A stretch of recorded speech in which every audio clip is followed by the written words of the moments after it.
It's tough down there now. Okay, we're good. Unmuted. The Muscatine County Board of Supervisors meeting for January 4th, 2021 is called to order. All right. The next item on the agenda is to elect a chair and a vice chair of the Board of Supervisors for 2021. I am accepting nominations for chair. I'd like to make a motion that Santos Salcido be our new chair. I'll second. Move to close nominations. Okay. Nominations for chair are closed. Santos Salcidos was nominated. On a motion by Doug Holliday, seconded by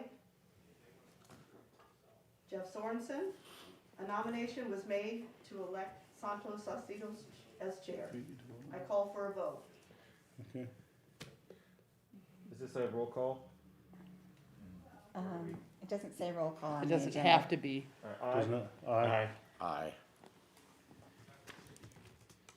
Okay, on a motion by Doug Holliday, seconded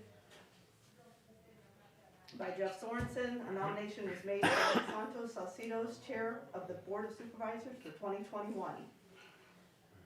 The meeting will now be turned over to a chairperson. Oh, we have- not here. Chairperson is not here today, Do we need to? so we'll elect a let's vice do a chair? nomination for the vice chair, if you would. I make a motion Scott Sauer be our vice chair for Second. 2021. I second Nathan seconded. Nathan did the second. Okay, I'd like to call for a vote on nominations for vice chair. I vote aye. that. Aye. Aye. Aye. On a motion by Doug Holliday, seconded by Scott Sauer, a nomination was made to elect Nathan me. Mather as vice chair. No, I was Scott the second. Sauer. Scott's the vice. I'm sorry. That's It's it. all right. You know, he's getting there. They were getting it.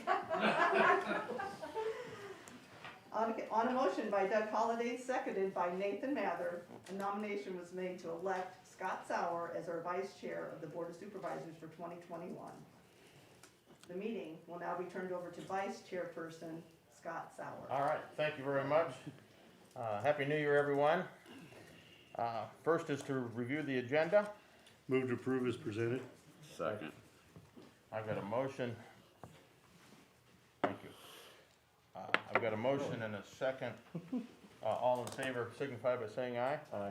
Aye. I'm sorry, I missed who, I made the motion and Doug Doug seconded. seconded. thank you. Jeff and Doug. Next is items with County Engineer Keith White, discussion and possible action to approve various utility permits.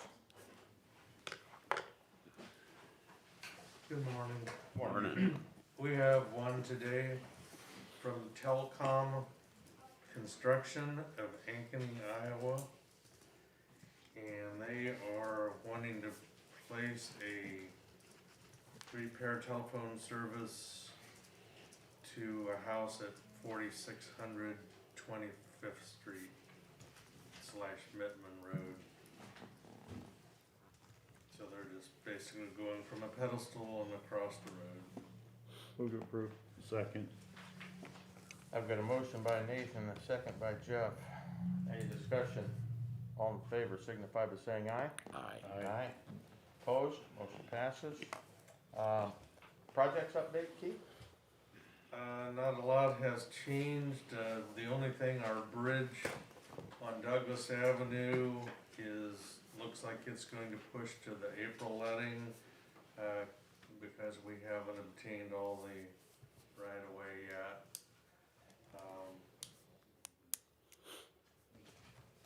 As a general rule, it seems a lot of the right of way acquisition, it's not specific to this, but it's maybe in families and a sister or brothers in Pennsylvania, and they're not real responsive, or if they are, then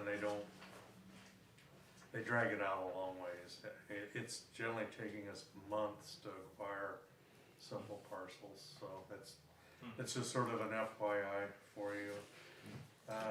The only other thing on projects is not on our project, but not really our project, but Haggerty on the water main down on G28, they had like suspended work last week and they hope to get back this week, but that's still sitting kind of in limbo.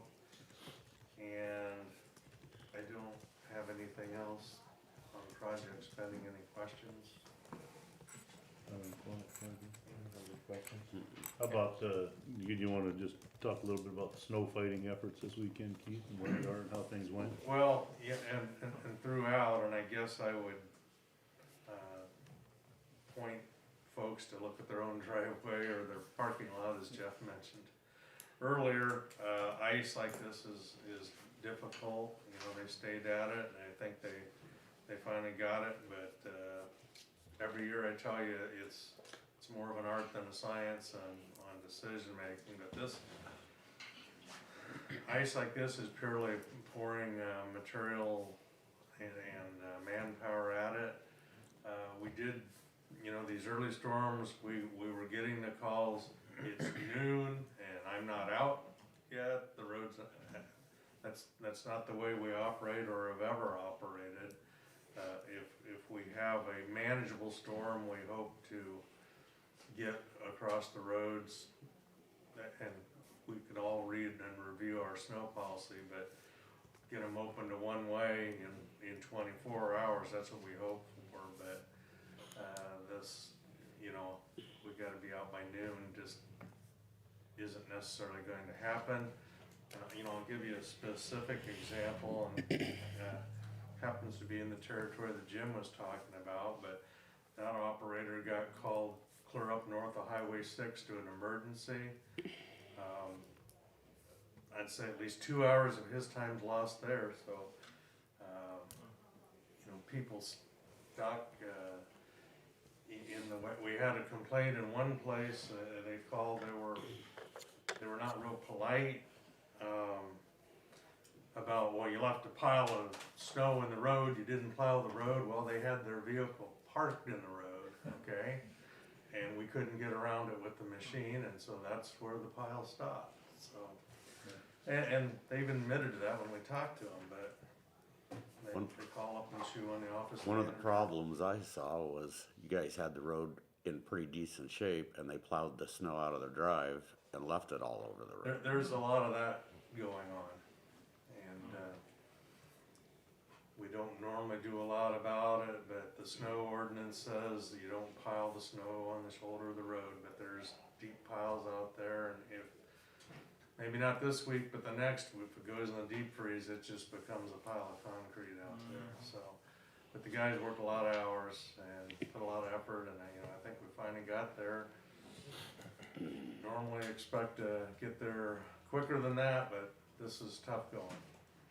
Yeah, it was a difficult storm, I think, you know, in my mind, it was like, it was almost, if you're out early, you did a worse job for the roads because that ice that came late in the storm and then into the next day just made it virtually impossible to clear down to the solid surface without, I mean, you can see by the county sidewalks today, and we were on it, you know, around our facilities, we have a lot of ice that they're working hard to try to get off, but it's tough.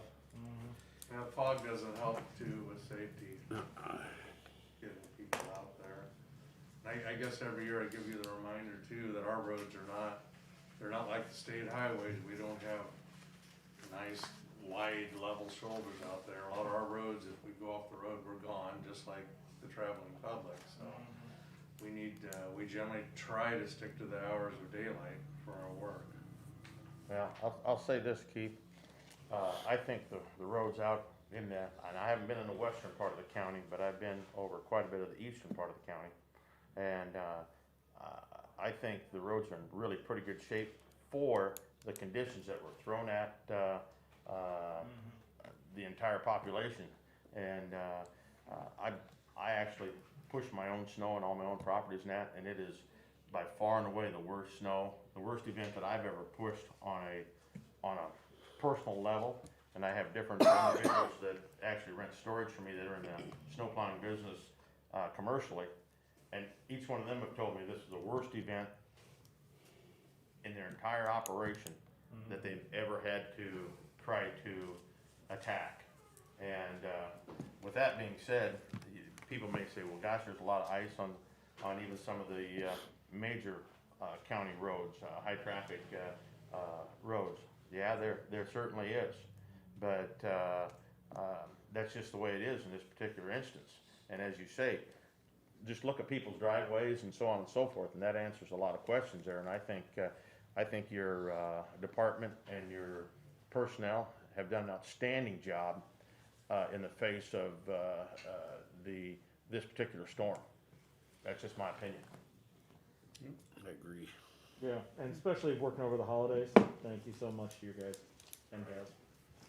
All right. It must take about twice the material, if not more. Yeah. You know, a half inch of ice is as bad as 6 inches of snow. Yeah. And, yeah, a lot of material. You know, let alone the time issue on my own personal snow pushing. It took myself personally at least 3 times as long to push the amount of square footage as it would with just a snow without that heavy ice accumulation. So yeah, it's just a tremendous amount more work, and it's awful hard on equipment, awful hard on equipment. I was following a plow truck had a wing out in the last day or two, whatever it was, and my wife was with me, and I said, look at that wing.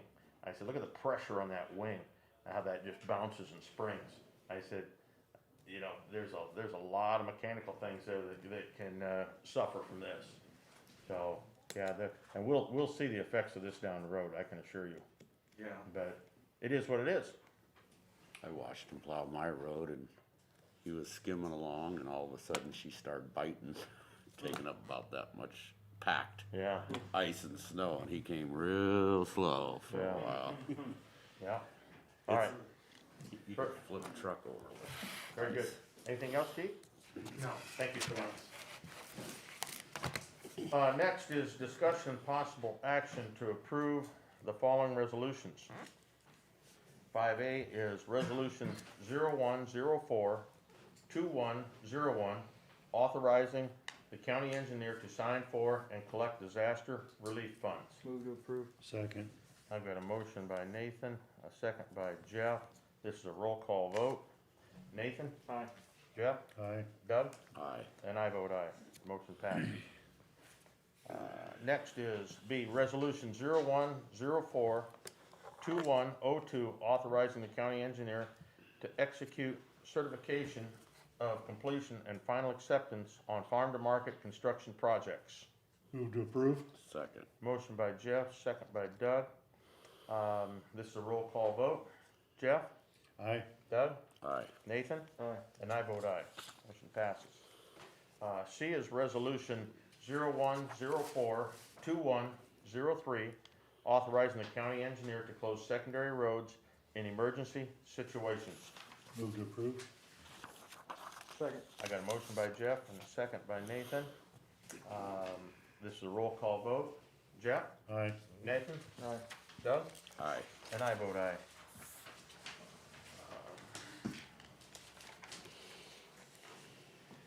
D is Resolution 0104-2104, designating official newspapers in and for Muscatine County for 2021. Move to approve? Second. I got a motion by Jeff, a second by Nathan. This is a roll call vote. Jeff? Aye. Nathan? Aye. Doug? Aye. And I vote aye. Motion passes. E is Resolution 0104-2105, Construction Evaluation Resolution. Move to approve? Second. Motion by Jeff, second by Doug. This is a roll call vote. Jeff? Aye. Doug? Aye. Nathan? Aye. And I vote aye. Number 6, discussion and possible action to approve the following appointments. A is reappoint Bruce Bryant as the Muscatine County Weed Commissioner for a 1-year term ending December 31st, 2021. Move to approve. Second. Motion by Doug, second by Jeff. All in favor signify by saying aye. Aye. Aye. Opposed? Motion passes.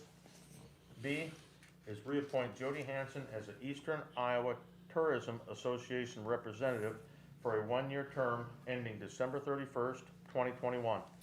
Move to approve. Second. Motion by Jeff, second by Nathan. All in favor signify by saying aye. Aye. Aye. Motion passes. C, reappoint Robert Weiss, MD, as the Muscatine County Chief Medical Examiner and designate Deputy Medical Examiner Steve Pulsrud, DO, and Medical Examiner investigators Thomas Summit, Darren Brook, Jennifer Davis, Susan Garrett, Todd Heck, Richard Hines, Tasha Wheeler for a 2-year terms ending December 31st, 2022. Move to approve. Second. Motion by Jeff, second by Nathan. All in favor signify by saying aye. Aye. Aye. Motion passes. D is reappoint Susan O'Donnell to the Muscatine County Conservation Board for a 5-year term ending December 31st, 2025. Move to approve. Second. Motion by Jeff, second by Doug. All in favor signify by saying aye. Aye. Aye. Aye. Motion passes. Reappoint Martha Peterson and Holly Opelt to the Muscatine County Judicial Magistrate Appointing Commission for a 6-year term ending December 31st, 2026. Move to approve. Second. Motion by Jeff, second by Nathan. All in favor signify by saying aye. Aye. Aye. Aye. Motion passes. F is reappoint Michael Meharry, MD, to the Muscatine County Board of Health for a 3-year term ending December 31st, 2023. Move to approve. Second. Motion by Jeff, second by Doug. All in favor signify by saying aye. Aye. Aye. Motion passes. G is reappoint Donald McCullough Sr. to the Coneville Benefited Fire District for a 3-year term ending December 31st, 2023. Move to approve. Second. Motion by Jeff, second by Nathan. All in favor signify by saying aye. Aye. I just wanted to make a note that this is subject to approval by the Louisa County Board of Supervisors as well. H is reappoint Megan Elliott to the Community Action of Eastern Iowa Board of Directors for a 2-year term ending December 31st, 2022. So moved. Second. Motion by Nathan, second by Jeff. All in favor signify by saying aye. Aye. Motion passes. I is reappoint Greg Keller and Jim Noble Jr. to the Muscatine County Building Board of Appeals for 3-year terms ending December 31st, 2023. Move to approve. Second. Motion by Doug, second by Jeff. All in favor signify by saying aye. Aye. Motion passes. J is reappoint Jane Dawfelt, Becky Furlong, William Colner to the Muscatine County Historic Preservation Commission for 3-year terms ending ending January 1st, 2023. Move to approve. Second. Motion by Doug, second by Jeff. All in favor signify by saying aye. Aye. Aye. Motion passes. Number 7, discussion and possible action to approve the minutes of the December 28th, 2020 regular meeting. Move to approve. Second. Motion by Jeff, second by Nathan. All in favor signify by saying aye. Aye. Aye. Motion passes. Correspondence. Doug, what'd you have? I had, an email from Monica Ryan with the New Horizons update. Santel Saucedo with some bad news. Brian Wright with the weather update and COVID-19 report. Christy Roby Williams with COVID reports, and Nadine Brockert concerning our MCJCC meeting. That's all I had. Okay. Did you mention the email from Terry Holiday? I did not, Okay. and I did get that, I'm sorry. Yep. I did not get the email from Brockert, but I had the Holiday and the rest of those as well. Is all I had. Jeff, you have anything? Had nothing to add. Nathan? I did not have anything to add either. How about, Oh wait, I'm sorry, I did have one. I did get an email from an individual about a variance issue, and I referred them to Eric. Okay, thank you very much. How about committee reports, Nathan? I did not have any. Yeah? I had the MCJCC committee meeting on the 29th. I had none. Doug, I had the MCJCC meeting on the 29th as well. as well? Okay. That's Very, it. very good, very good, thank you. Number 10, items with the administration office. First is discussion of possible action to set meeting dates and times for 2021. You guys tell me when, you wanna keep meeting Monday mornings at 9? Or is there any Yeah, better? it just, I mean, for history, we've experimented with one night meeting a month, 2 night meetings a month and whatever, and I don't think it's had a great effect on attendance, so I would make a motion that we continue to meet Monday mornings at 9 AM. I would second that. Okay, I've got a motion by Jeff, second by Doug, to continue to meet on Monday mornings at 9 AM. All in favor signify by saying aye. Aye. Aye. Opposed? Motion passes. Next is review Board of Supervisors appointments to boards and commissions for 2021. In your packet, I included the appointments from 2020. Typically, we put this on this meeting just for you guys to talk about if there's anything you would like to take on or get rid of.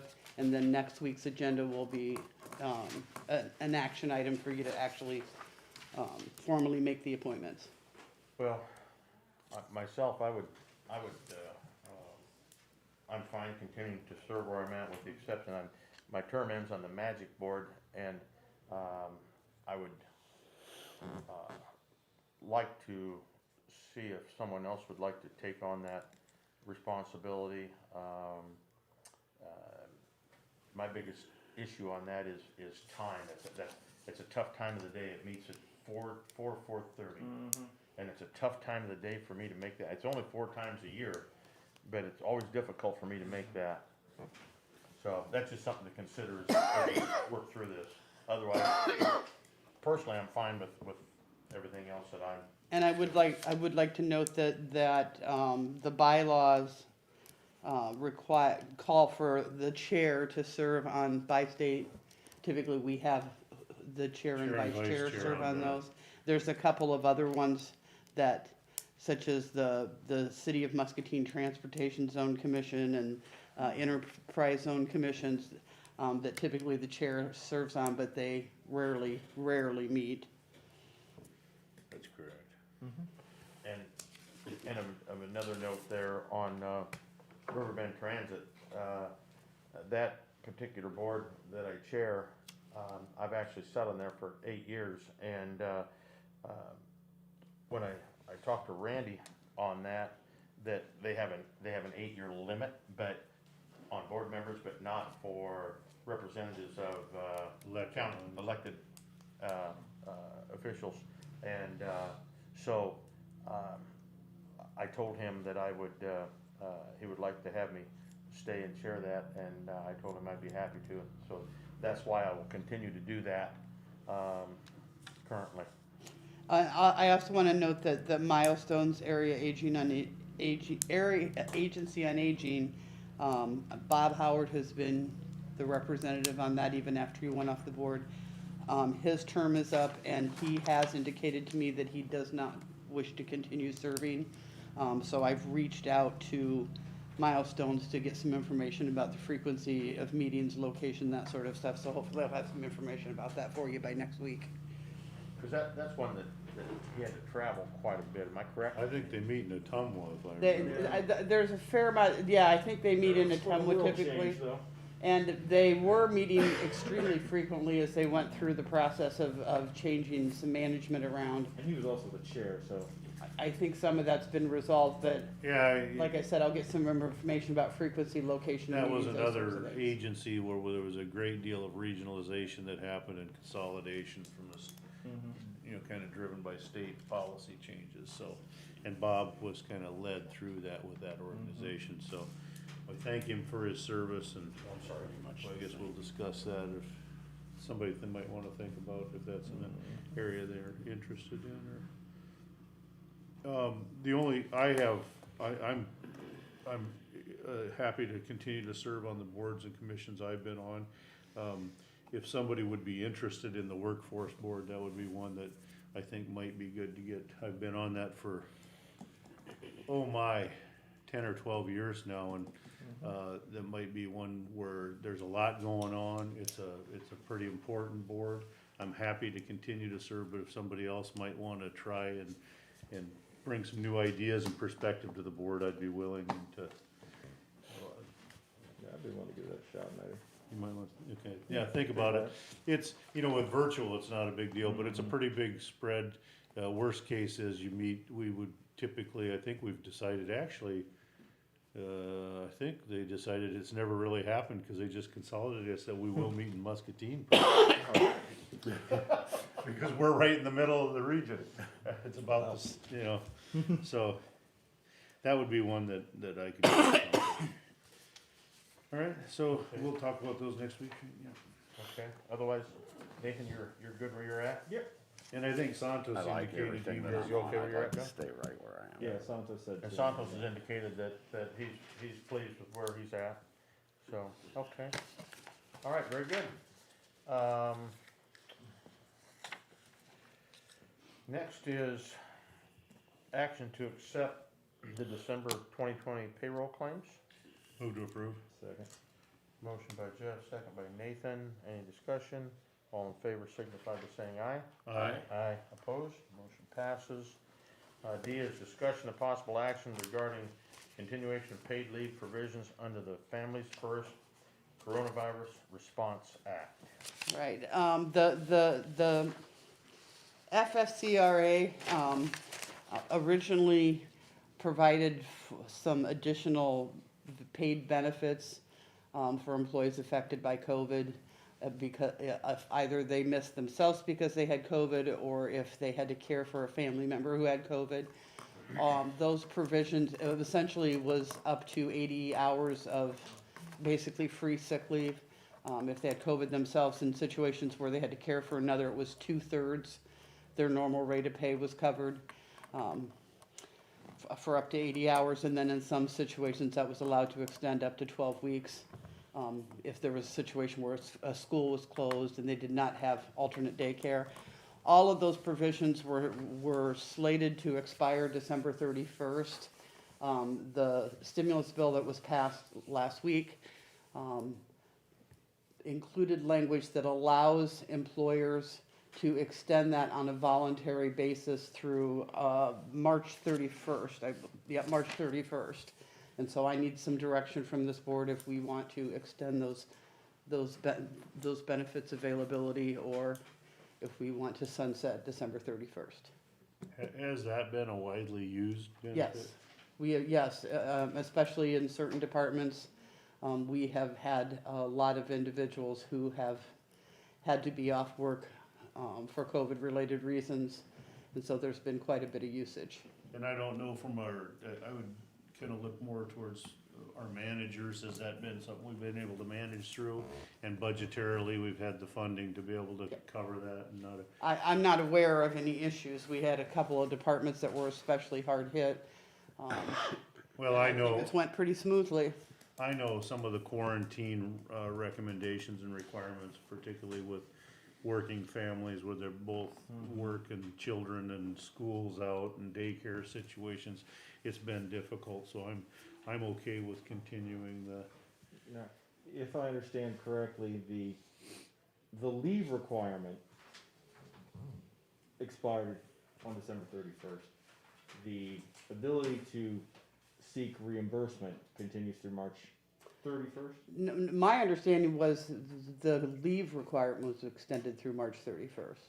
Okay, because I guess the way, maybe we're saying the same thing in different ways. The way I see it is it looks like, and I could be wrong here, that businesses or employers are no longer required to give the FFCRA leave, Right. but if they do, they can still seek reimbursement. And the reimbursement is a moot point for us, We because the can't. reimbursement comes through tax credits and we don't pay taxes, Yeah, so. public entities can't do it, Yeah. looks like, so. And I will note that it doesn't restart the benefit, so if somebody has already used their 80 hours, it doesn't start over because it's a new year.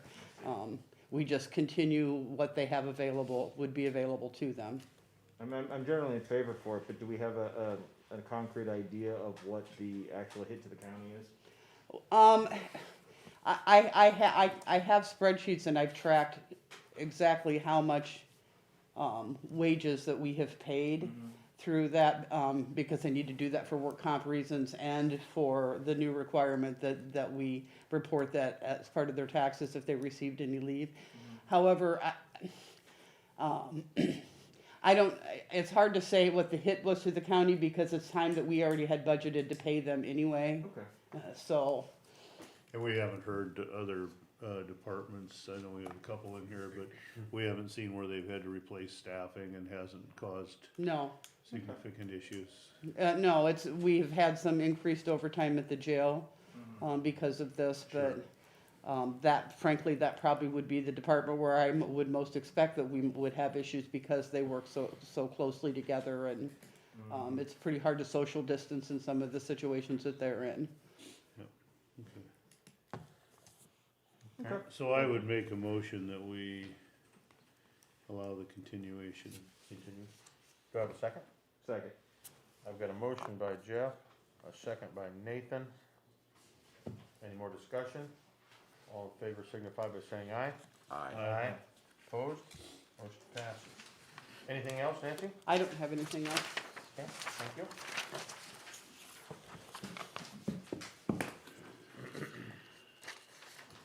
Number 11 is receive information from county employees. Do we have Brian? Good morning. Morning. I'll give you an update on our Muscatine County COVID-19 cases. Positive cases is 3,612. Of those recovered is 3,132. There has been 75 deaths in the county.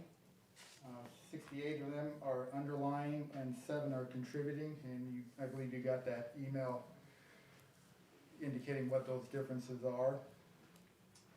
Our Muscatine County positive percentage of our school districts is at 12.4%. And just to bring to your attention, last week, the state of Iowa did deliver to counties PPE for the long-term care facilities. We have 5 in Muscatine County, and I received 105 cases of PPE, which consisted of gloves, gowns, and masks, and those have all been distributed to those facilities. And that's all I have at this time. All right. Ryan, do we have any long-term care and outbreak status now? Not to my knowledge. Okay, thank you. Thank you. Any other county employees wish to chime in? At this time, I would certainly like to welcome Tybee Vanderlinden on to the county group here, and look forward to working with you, Tybee. Thank you very much. Thank you. Received comments from the public. Do we have anybody online with us? There's one member from the public connected in and they have not unmuted. All right, well, if there is. I would like to say Oh, I'm just sorry. one thing. Yes. I wanna thank Jeff for being our chair and leading us through a really crappy year. Did it pretty flawlessly, so. I would agree with that. I would agree with that. And if no one has anything else, this meeting's adjourned.